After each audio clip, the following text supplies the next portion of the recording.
Hey guys, this is BDP 2007 coming to you guys again with another video, and we just got some interesting news. iPhone decided to give you guys a notification right in front of my video. Bloomberg decided to release some information from a source that they have within PlayStation, stating that PlayStation will be combining PlayStation Plus and PlayStation Now together. Now, there's a lot of opinions, some rumors going around what that might look like.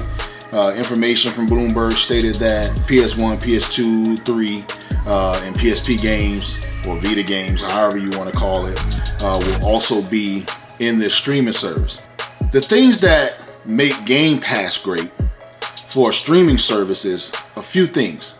One, you have access to the consoles, you have access to the cloud, you have access to PC. And I think the number one thing absolutely that you have to have is day and date. You have blockbuster, AAA, quadruple A, whatever that stands for, games that are day and date that you can play. Now, just imagine Game Pass the way it is right now without games being day and date. I think that service changes. I think the popularity of the service changes, and I don't think it's as robust as it should be, and I don't think as many subscribers that are on there right now will be there if games were not day and date. Netflix, they have day and date with their own shows that they put out. I kind of compare that to Xbox with their own in-house studios that they own putting out content. Then they have HBO Max. HBO Max typically will put a movie out day and date when it comes out. I think of that as like third-party games being on Game Pass, coming day and date when they first launch. Disney Plus, same difference, and what I say to those particular services is they all have something in common, which is they have a platform to where they have day and date. Sony decides to go ahead with this program and they do not include day and date games. I don't think it's going to take off the way they want it to.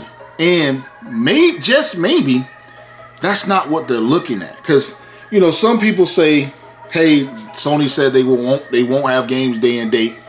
I don't believe that, because I follow the money.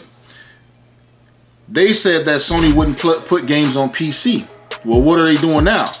Putting games on PC. They're following the money, right?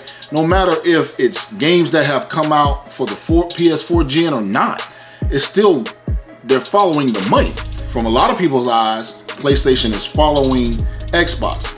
Who should really care is the gamers, because we're the ones that's being treated to the competition where competition wasn't there before.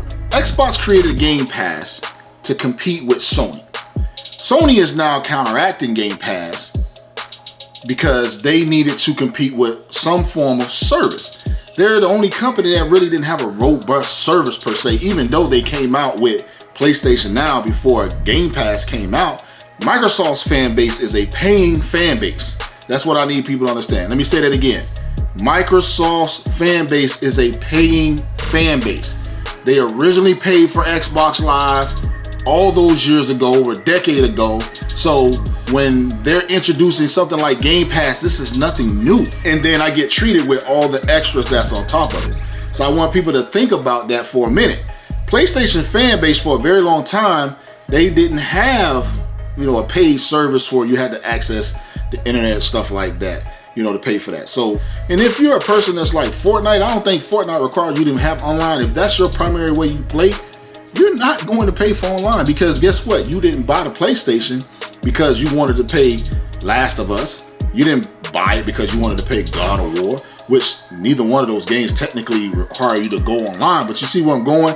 If I don't have to pay for online on Fortnite, and I'm buying, if I am the customer that buys the single player games, I don't have to pay for single player games to access the internet, then there's no reason for me to even pay online. It's just a matter of time before that strong fan base will say, you know what?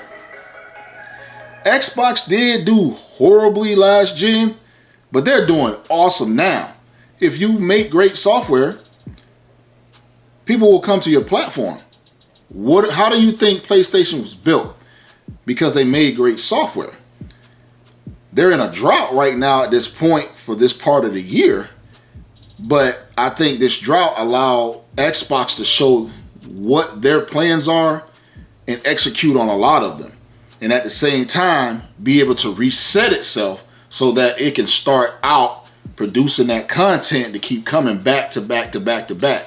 It's a PlayStation version of Xbox Game Pass, and I'm all for it. If I can have both platforms, meaning Xbox's platform and PlayStation's platform, and all I have to do is pay a monthly fee to play all the games that come out from their studios, I am all for that. Do you think that PlayStation version of Xbox Game Pass is something that PlayStation needs? One, and do you think if it doesn't have day and date releases, will it fail? Those are two questions that I posed to you guys. I want you to have a conversation in the comment section. Ask questions because I'm curious to know what you guys think. But with that being said, I appreciate you guys coming to hang out with me today. Please hit that like button.